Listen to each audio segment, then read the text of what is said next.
Nesse vídeo, vamos começar a tratar do principal teorema sobre integrais complexas, que é o teorema dos resíduos. Suponha que a gente tenha o seguinte problema. A nossa função complexa é dada por essa expressão, que é uma função racional. Observe que a nossa função, por ser racional, ela é uma função analítica em todo o seu domínio. Porém, o domínio não inclui o ponto z igual a i, porque zero é o denominador, nem o ponto z igual a menos 3, porque também zera o denominador. E o caminho que a gente quer calcular essa integral, então a pergunta é calcular a integral dessa função ao longo de um caminho c. O caminho que a gente quer calcular é o círculo de raio 4, então é o círculo que inclui esses dois pontos onde a função não é analítica. E a orientação é no sentido positivo trigonométrico por conta desse círculo aqui na integral. Bom, esses dois pontos que estão dentro do caminho, e são pontos onde a função não é analítica, eles atrapalham bastante no cálculo da integral, porque se a função fosse analítica no interior desse caminho, a integral valeria zero pelo teorema de Cauchy. Porém, nós temos dois pontos ali, onde a função não é analítica. Esses pontos são também chamados de singularidades isoladas. As singularidades isoladas são pontos isolados, onde a função não é analítica.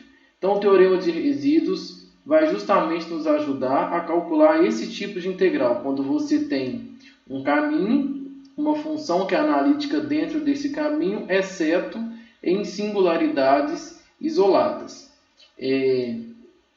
Esse teorema, primeiro ele afirma que o cálculo dessa integral não depende do caminho. Qualquer caminho fechado que inclua essas duas singularidades, o resultado da integral é o mesmo.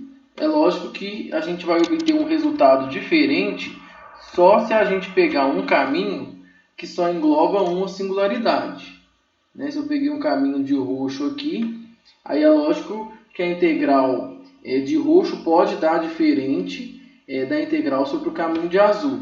Mas tirando isso, qualquer caminho que envolva as duas singularidades, o resultado da integral é o mesmo.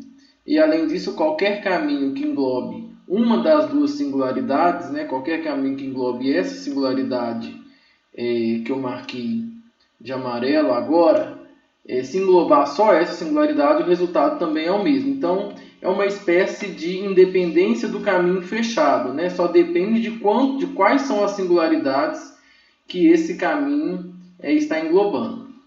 Bom, e a afirmação desse teorema dos resíduos é uma fórmula. Esse teorema diz que a integral da função é igual a 2πi, então é uma constante, multiplicado pelo resíduo da função f na primeira singularidade. No caso, a primeira singularidade eu vou chamar de z igual a i, mais o resíduo da função f na segunda singularidade, que é igual a menos 3. Então, o nosso objetivo é entender o que é o resíduo de uma função calculado em cima de uma singularidade isolada. E aí a gente vai ter uma fórmula. Então, essa afirmação, essa sentença matemática, é o enunciado do teorema dos resíduos. Uma observação é que, sem utilizar o teorema dos resíduos, eu poderia calcular essa integral usando a fórmula de que a integral sobre o caminho fechado C de f de z dz é igual a integral, e aí eu deveria parametrizar a curva C com t pertencendo a b, que é um número real. Então, seria a integral de a até b, f de z de t é a parametrização, vezes e' de t, que a gente viu em vídeos anteriores. Essa fórmula é possível de ser utilizada nesse caso, porque basta que a função seja contínua em cima da curva, em cima do caminho. E também depende de você saber parametrizar o seu caminho. Porém, você usar essa fórmula aqui nesse caso é extremamente complicado, chegando ao ponto de você simplesmente não conseguir calcular as integrais. Então, o teorema dos resíduos ele é necessário nesse caso, mas vale só quando a nossa função ela é analítica, exceto num conjunto finito de pontos, né, que estão isolados, que nesse caso aí é um exemplo. As funções racionais são bons exemplos de onde nós devemos utilizar o teorema dos resíduos. Tem outras funções também. Bom, então o enunciado geral do teorema dos resíduos é esse. Então é claro que eu estou excluindo as hipóteses, mas ZK, né, Z1, Z2 e por aí vai, até chegar a ZK, é uma quantidade K de singularidades isoladas. Né? Então são pontos onde a função não é analítica e esses pontos são isolados.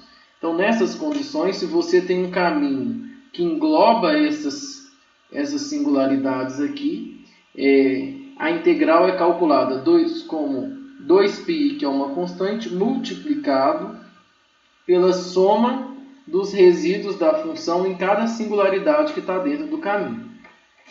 Bom, se fosse, por exemplo, uma função que tivesse 4 singularidades isoladas, a função é analítica num plano inteiro, exceto nesses 4 pontos. Provavelmente são pontos que zeram um denominador, por exemplo. Né? E suponha que o meu caminho é o caminho verde, calculado no sentido positivo. Né? E vamos chamar as singularidades aqui de Z1, Z2, Z3 e Z4.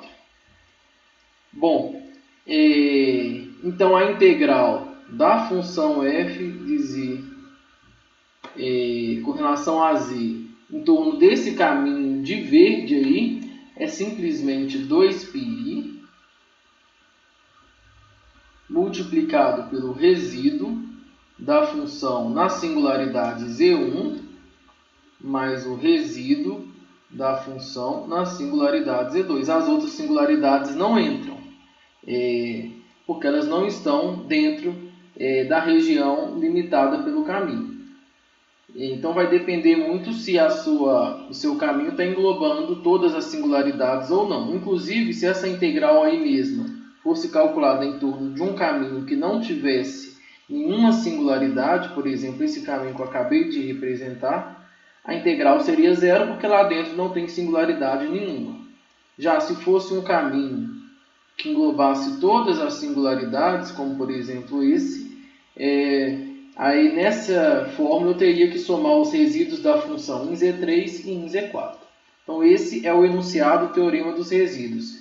Ele serve para calcular integrais sobre caminhos fechados com singularidades isoladas dentro do caminho. E o que são essas singularidades? São pontos isolados onde a função não é analítica. Então, apareceu uma situação desse tipo, quem vai resolver o seu problema é o teorema dos resíduos. Então, nos próximos vídeos, o objetivo é descobrir que número que é esse, né? O que é o resíduo de uma função calculado numa singularidade. Então, a sequência dos próximos vídeos, nós vamos resolver esse problema.